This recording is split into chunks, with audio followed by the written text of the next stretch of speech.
আজ এত রাত হবে ভাবতেই পারিনি। যদি আগে জানতাম তাহলে পড়াতেই আসতাম না। নিশ্চয়ই মা চিন্তায় অস্থির হয়ে আছে। আমি তো কোনো দিনই এত রাতে বাড়ির বাইরে থাকিনি। মনে হচ্ছিল এখনই যেন মা দরজার সামনে দাঁড়িয়ে আমার আসার অপেক্ষা করছে। আমার নাম আরিফ, আমি কলেজে পড়ি আর সামনে ভার্সিটিতে ভর্তি হওয়ার জন্য প্রস্তুতি নিচ্ছি। কিন্তু বাড়ির অবস্থা সাধারণ। বাবা রিক্সা চালান, তার আয় দিয়ে কোনো রকম সংসার চলে। আমার 2টা টিউশনির টাকা আলাদা করে জমিয়ে রাখছি, যেন ভর্তি ফির জন্য বাবাকে আর চিন্তা না করতে হয়।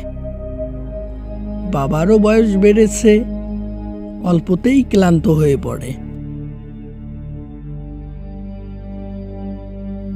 আজকে ছিল আমার ছাত্র মাহবুবের জন্মদিন। দুষ্টমি করে বলল, স্যার কেক না খাইয়ে যেতে পারবেন না। আমি আর না করতে পারলাম না। তার বাবা মা অনেক ভালো মানুষ, আমাকে অনেক যত্ন সহকারে খাইয়ে তারপর ফিরতে দিলেন। তাই বাসায় ফিরতে অনেক রাত হয়ে গেল। বাইরের আকাশটা তখন ঘন কালো মেঘে ঢেকে গেছে। বাতাস গর্জন করছে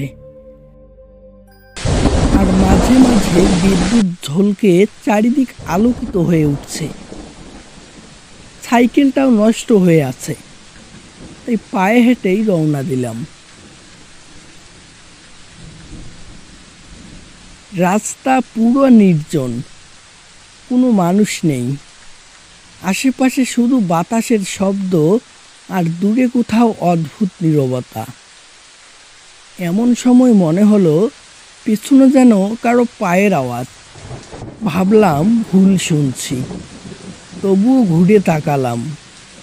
কিছুই দেখলাম না, চারিদিক অন্ধকারে ঢেকে আছে। কয়েক কদম যাওয়ার পর আবার অনুভব করলাম কেউ যেন আমার খুব কাছে দাঁড়িয়ে আছে।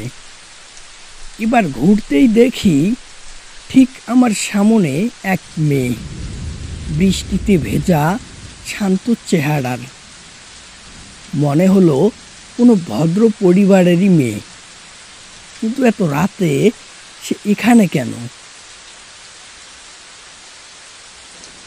এই, আপনি এখানে দাঁড়িয়ে আছেন কেন? মেয়েটি কোনো উত্তর দিল না, শুধু দাঁড়িয়ে রইল। শুনতে পাচ্ছেন? কে আপনি? এভাবে চুপ করে থাকলে তো কিছুই বুঝতে পারবো না। আমার নাম হাবিবা। রোজ রাতে আমার স্বামী আমাকে মেরে বাড়ি থেকে বের করে দেয়, বলে আমি নাকি অপয়া। কি?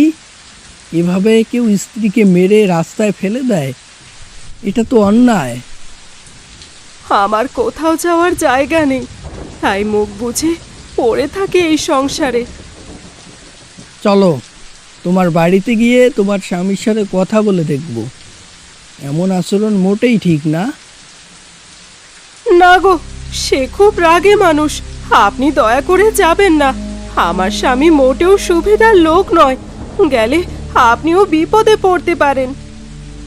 ভয় পাবেন না, আমি আপনার স্বামীর সাথে এ ব্যাপারে কথা বলে দেখব। আপনাকে এত করে বললাম, শুনলেন না আমার কথা। নিজের বিপদ নিজেই ডেকে আনতে চাইছেন। তবে ঠিক আছে, আসুন আমার সাথে। মেয়েটাকে দেখে আমার খুব মায়া লাগলো, আবার খুব কষ্টও হচ্ছে। এই যুগে দাঁড়িয়ে এমন কেউ করতে পারে, এটা আমার ধারণার বাইরে ছিল। মেয়েটির যাওয়ার কোনো জায়গা নেই। আমি কারো উপর অন্যায় দেখলে চুপ করে বসে থাকতে পারি না। অন্যায়ের প্রতিবাদ করতে চলে যাই তার পাশে। তাই তো এই এত রাতে সব কিছু ফেলে মেয়েটির বাড়িতে যাচ্ছি তার স্বামীর এই অন্যায়ের প্রতিবাদ করতে। আমি তার পেছনে হাঁটতে লাগলাম, কিন্তু একসময় বুঝতে পারলাম পথটা অচেনা, চারপাশ কেবল অন্ধকারে ঢেকে আছে, আর মাঝে মাঝে বিদ্যুতের আলোয় চারিদিক স্পষ্ট দেখা যাচ্ছে। বুঝলাম মেয়েটি আমাকে জঙ্গলের ভেতর দিয়ে নিয়ে যাচ্ছে। এর মধ্যে আবার হঠাৎ আকাশের অবস্থা ফ্যাকাশে খারাপ হয়ে যাচ্ছে। মা বাবা ওদিকে আবার আমার জন্য বড্ড চিন্তা করছে, কিন্তু এইভাবে একাই একটি মেয়েকে রেখে বাসায় যাই কি করে? বৃষ্টির গতি যেন আরো বাড়তে শুরু করলো। ব্যাপারটি আমার কাছে অদ্ভুত মনে হতে লাগলো।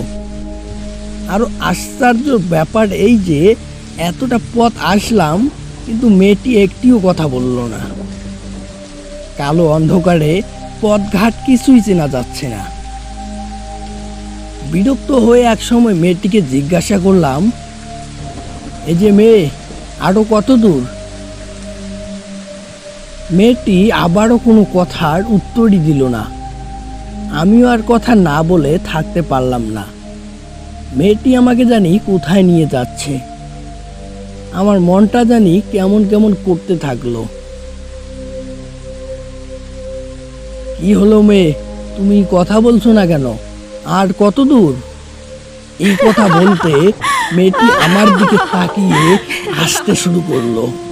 মুহূর্তের মধ্যে মেয়েটির চেহারা পাল্টে এক ভয়ঙ্কর রূপ ধারণ করলো।